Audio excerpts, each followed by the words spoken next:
Top quality और consistent performance के लिए सिर्फ सिल्वर पंप नाम याद रखना। नमस्कार, आप देख रहे हैं टीवी 9 भारतवर्ष। मैं हूं आपके साथ प्रीति रघुनंदन और मेरे साथ मेरी सहयोगी निधि वासंदानी भी मौजूद हैं। शुरुआत करेंगे दिल्ली चुनाव से। दिल्ली में वोटिंग का सिर्फ 1 घंटा बचा है और 3 बजे तक 40 से 45% वोटिंग की जानकारी सामने आई है।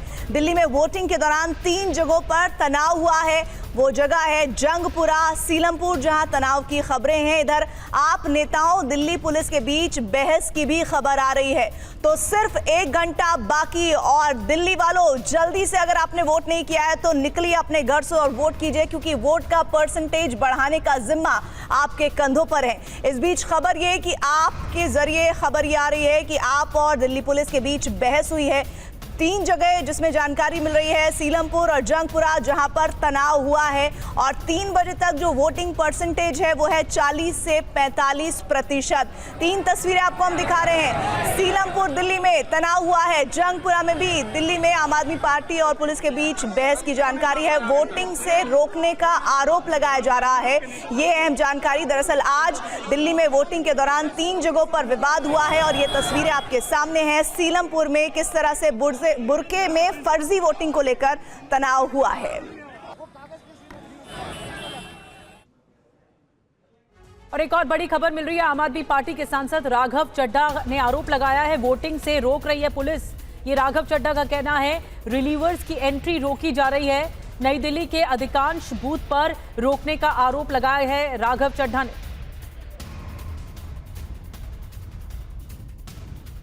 तो देखिए, आम आदमी पार्टी के जो नेता है वो आरोप पे आरोप लगा रहे हैं। इससे पहले सौरभ भारद्वाज, मनीष सिसोदिया, अब राघव चड्ढा आरोप लगा रहे हैं कि जो रिलीवर्स की एंट्री है उसे रोका जा रहा है और ये जानबूझ के किया जा रहा है। नई दिल्ली के ज्यादातर बूथ पर रोकने का आरोप लगाया जा रहा है राघव चड्ढा की तरफ से। यानी नई दिल्ली जो विधानसभा सीट है वहां पर जो रिलीवर्स एंट्री करना चाहते हैं तो उन्हें रोका जा रहा है, ये राघव चड्ढा आरोप लगा रहे हैं। और नई दिल्ली बताया जा रहा है कि ये सीट तो है ही, लेकिन दिल्ली की ऐसे ज्यादातर सीटें हैं जहां पर रिलीवर्स पहुंचे हैं, लेकिन उनकी जो एंट्री है वो रोकी जा रही है। आनंद प्रकाश पांडे हमारे साथ जुड़ रहे हैं और साथ ही हमारे साथ जितेंद्र शर्मा जुड़ रहे हैं। सबसे पहले आनंद, मैं आपके पास आ रही हूँ। आरोप लगाया जा रहा है आम आदमी पार्टी के नेताओं की तरफ से, खास करके राघव चड्ढा ये कह रहे हैं कि रिलीवर्स की एंट्री रोकी जा रही है। इससे पहले सौरभ भारद्वाज की भी बहस हो चुकी है पुलिस से, मनीष सिसोदिया की भी बहस हो चुकी है। जी, अगर कुछ एक घटनाओं को छोड़ दें तो दिल्ली में जो मतदान है वो शांतिपूर्ण चल रहा है। पिछले 10 घंटे से 1 घंटे का और वक्त बचा हुआ है। और रही बात राघव चड्ढा के आरोप की, तो जो पोलिंग एजेंट होते हैं किसी पार्टी के, वो अगर वॉशरूम जाते हैं, टॉयलेट के लिए जाते हैं या बाहर किसी काम से आते हैं, तो उनकी जगह जो पार्टी की तरफ से जो नॉमिनेटेड रिलीवर होते हैं वो उनकी जगह कुछ देर के लिए काम संभालते हैं। तो आम आदमी पार्टी ने ये आरोप लगाया कि जो रिलीवर है उनको अंदर नहीं जाने दिया जा रहा है और ऐसे में अगर किसी को वॉशरूम जाना है, टॉयलेट जाना है, तो ये उसके मानवाधिकार का उल्लंघन है अगर आप उसको अंदर बिठा कर रोकते हैं तो।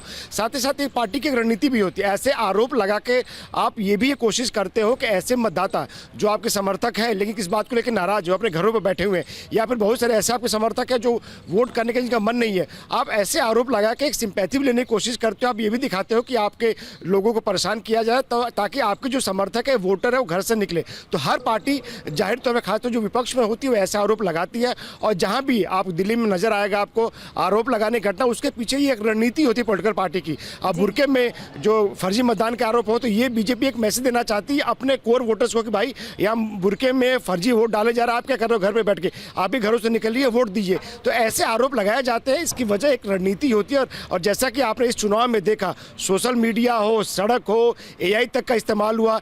आम आदमी पार्टी और बीजेपी ने हर स्तर पर इस बार एक दूसरे को कड़ी टक्कर दी है। कोई भी पार्टी एक दूसरे से पीछे नहीं रही और यही वजह है कि इस बार हम शुरुआत आज की अगर हम बात करें, शुरुआत में जरूर वोटिंग कुछ धीरे चली है, लेकिन बाद में लगभग 12-1 बजे के बाद वोटिंग में जरूर तेजी आई है और ऐसी रणनीति अपनाई गई है। आप पुलिस पे आरोप लगाते हो, चुनाव आयोग पर आरोप लगाते हो, पिछली बार के चुनाव में नजर आ रही थी, ये बहुत महत्वपूर्ण हो जाता है। ऐसे में हम रुक कर रहते हैं जाफराबाद का। हमारे साथ जितेंद्र शर्मा हमारे सहयोगी जुड़े हुए हैं। जितेंद्र, वोटिंग में अब 1 घंटे से भी कम का फासला रह गया है जब वोटिंग खत्म हो जाएगी।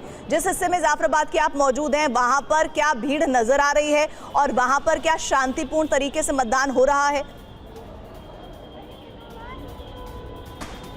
जी बिल्कुल, देखिए अब तक दिल्ली के अंदर 46.55% वोटिंग हो चुकी है। इस वक्त हम जाफराबाद इलाके में मौजूद हैं। ये वो इलाका है जो कि सबसे सेंसिटिव माना जाता है और लगातार यहाँ पर पुलिस बल, इसके अलावा पैरामिलिट्री फोर्सेस की ज़्यादा तैनाती की जा रही है ताकि जो भीड़ है उसको कंट्रोल किया जा सके।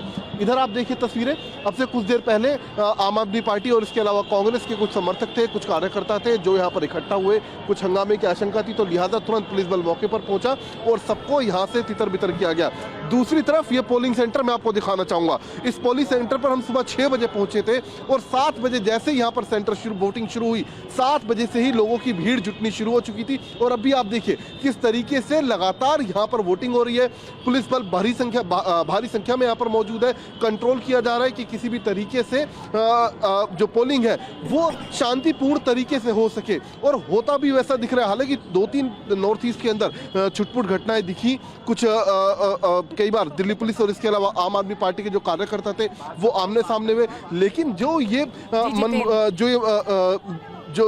छुटपुट घटनाएं हुई ये चंद भर के लिए थी। लेकिन तस्वीरें आप देखिए, अभी भी यानी कि 1 घंटा बाकी बचा है और इस शेष 1 घंटे के अंदर भी लगातार आप लंबी लाइनें यहाँ पर देखेंगे। देखिए पोलिंग सेंटर पर आई है, अभी तक का जो समय बताया जा रहा है वो 46% से ज्यादा निकल कर आई है। जैसा कि जितेंद्र बता रहे थे, जाफराबाद से इस वक्त ताजा स्थिति बता रहे थे, वोटिंग सुचारू रूप से चल रही है। बहुत कम समय बचा है, बस वोटिंग खत्म होने वाली